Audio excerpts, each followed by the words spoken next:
Le télescope Hubble est en orbite autour de notre planète et observe l'immensité de l'univers et ses mystères. Comme il est en dehors de notre atmosphère, Hubble peut voir bien plus loin que les télescopes terrestres. En plus, il n'y a pas de nuages là-haut, tu sais. Il nous a par exemple aidé à confirmer la théorie des trous noirs supermassifs au centre des galaxies. Il a également découvert tout un tas de nouvelles galaxies, dont la plus ancienne du monde, qui a environ 8 milliards d'années de plus que notre Voie lactée. Mais voyageons à 25 années-lumière pour voir une autre étoile spéciale, Fomalhaut. C'est l'une des étoiles les plus brillantes du ciel nocturne. Et elle se trouve dans la constellation du Poisson astral. Elle est presque 2 fois plus grosse et plus lourde que le Soleil. Si tu la regardes de loin, tu peux voir un disque jaune vif autour d'elle. C'est un disque de débris plein de morceaux de roches spatiales et il est énorme. Sa largeur mesure environ 25 fois la distance entre la Terre et le Soleil. Les scientifiques étaient curieux de savoir si toute cette poussière d'espace allait se rassembler pour devenir un jour une planète.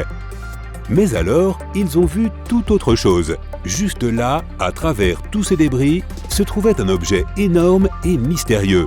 Un gros point jaune en orbite autour de l'étoile. On aurait dit qu'il glissait sur une patinoire cosmique. En 2008, les scientifiques ont donc annoncé qu'ils avaient découvert une exoplanète appelée Fomalhaut B.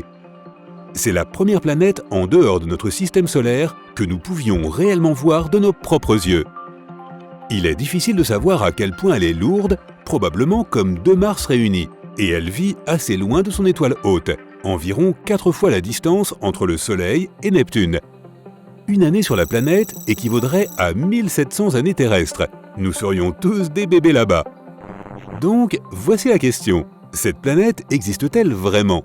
Les scientifiques se sont disputés à ce sujet, puis en 2012, le fidèle télescope Hubble a fourni de nouvelles données. Tout était vrai depuis le début. Si c'était une géante gazeuse comme Jupiter ou Saturne, elle serait incroyablement jeune, environ 10 fois plus jeune que la Terre. Et toute cette poussière autour d'elle semble briller sans arrêt. Il faudrait porter des lunettes de soleil 24 heures sur 24, 7 jours sur 7. Mais et aujourd'hui? Eh bien, elle a disparu de nouveau. Rien d'autre qu'un gros beignet de débris. Alors, peut-être qu'elle a été détruite par un astéroïde géant, comme celui qui a rayé les dinosaures de la surface de la Terre. À moins qu'elle n'ait été écrasée par un objet libre de masse planétaire. Ce sont des planètes qui volent partout dans la galaxie sans suivre une orbite particulière. Peut-être que toute cette poussière est tout ce qui reste d'une collision frontale. Ou peut-être que quelque chose a déraillé au cœur de la planète et a explosé de l'intérieur. Les scientifiques pensent aujourd'hui que Fomalhaut B n'a jamais vraiment été une planète en soi. Ce n'étaient que les restes de 2 gros rochers qui se sont écrasés l'un contre l'autre. De loin, ce genre d'énorme collision ressemblerait en fait à un point jaune. Ces 2 roches spatiales qui sont rentrées en collision devaient faire au moins 200 km de large. C'est comme la distance entre Washington et Philadelphie. Mais ce n'est pas la première fois qu'une planète apparaît et disparaît ainsi de la vue. Les scientifiques pensaient avoir trouvé une planète de la taille de la Terre en orbite autour de notre voisin Alpha Centauri. Ils l'ont appelée Alpha Centauri Grand B Petit B. Pas vraiment accrocheur. En plus, il s'est avéré qu'elle n'existait pas. Oups! Les scientifiques font des erreurs comme nous tous. Il n'y a pas si longtemps, ils pensaient qu'il pouvait y avoir de la vie sur Vénus. Ils ont trouvé des traces d'un gaz spécial appelé la phosphine. Cela peut être un signe qu'il y a de la vie. L'info a fait les gros titres pendant 1 mois. Mais ensuite, quelqu'un a décidé de revérifier les données. Il y avait un peu de phosphine qui flottait, certes, mais pas autant qu'ils le pensaient. Si tu remontes dans le temps de quelques centaines d'années, tu peux trouver des erreurs encore plus stupides. À l'époque, les gens croyaient que le Soleil tournait autour de la Terre et que notre planète était le centre de tout l'univers. C'est parce qu'ils n'avaient pas d'équipement sophistiqué pour mesurer les données. Les gens voyaient le Soleil se lever à l'est et se coucher à l'ouest. C'était suffisant pour dire que le Soleil tournait autour de nous. Qu'est-il donc arrivé avec cette planète? En gros, Hubble a pris une photo de tout le système stellaire, mais comme elle est tellement loin, la photo est sortie un peu floue. Les scientifiques ont juste vu un gros point jaune et ont supposé que c'était une planète. Les scientifiques n'ont pas l'habitude de prendre des photos de planètes aussi lointaines. Ils doivent normalement utiliser les mathématiques pour les trouver. Les objets spatiaux bougent constamment les uns par rapport aux autres. Cette danse dégage beaucoup d'énergie. comme l'énergie gravitationnelle et l'énergie lumineuse. Voilà comment cela se passe. Disons qu'un ami à toi se cache derrière un mur. Tu ne peux pas le voir, mais tu peux voir son ombre sur le sol. C'est un peu comme ce que font les scientifiques quand ils regardent les étoiles à la recherche de planètes. Et alors, une planète a disparu à des milliards de kilomètres d'ici. Ok, mais que se passerait-il si notre système solaire parfaitement équilibré perdait une de ses planètes? Tu peux être sûr que cela affecterait nos vies.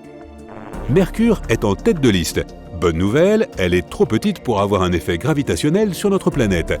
Donc, on ne remarquerait même pas sa disparition. La prochaine sur la liste est Vénus. Cette planète chaude est parfois appelée la sœur jumelle de la Terre. Elle est complètement inhabitée, bien sûr.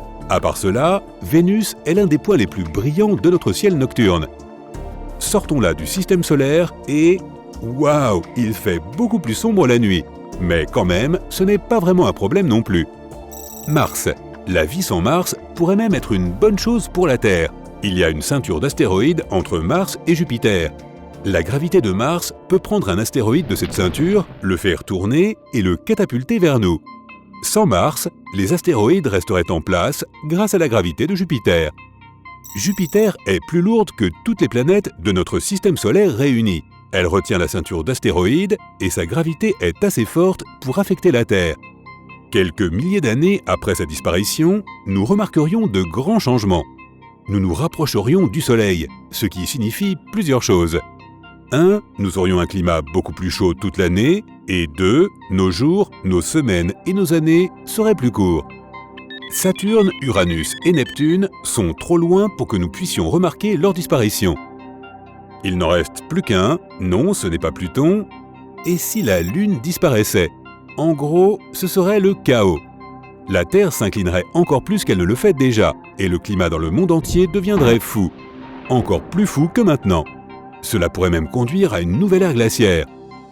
La Terre se mettrait à tourner beaucoup plus vite, de sorte qu'au lieu de 24 heures par jour, nous pourrions avoir entre 6 et 12 heures.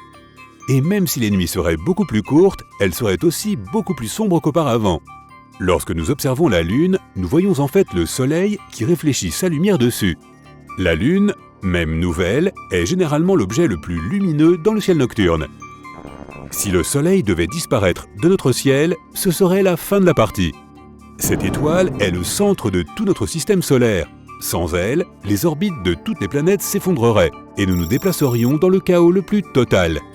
La Terre, la Lune et toutes les autres planètes voisines se précipiteraient dans l'univers et se dirigeraient vers... Enfin, nous ne savons pas. Le jour serait un vieux souvenir, car nous aurions besoin du Soleil pour cela. Donc la nuit serait éternelle, nous ne verrions probablement plus jamais la Lune, nous ne verrions probablement plus jamais rien. La Terre deviendrait de plus en plus froide et toute l'eau de la planète gèlerait progressivement. Mais que se passerait-il si le Soleil se transformait en un trou noir? Nous pourrions toujours tourner autour en espérant que nous soyons assez éloignés pour rester en sécurité.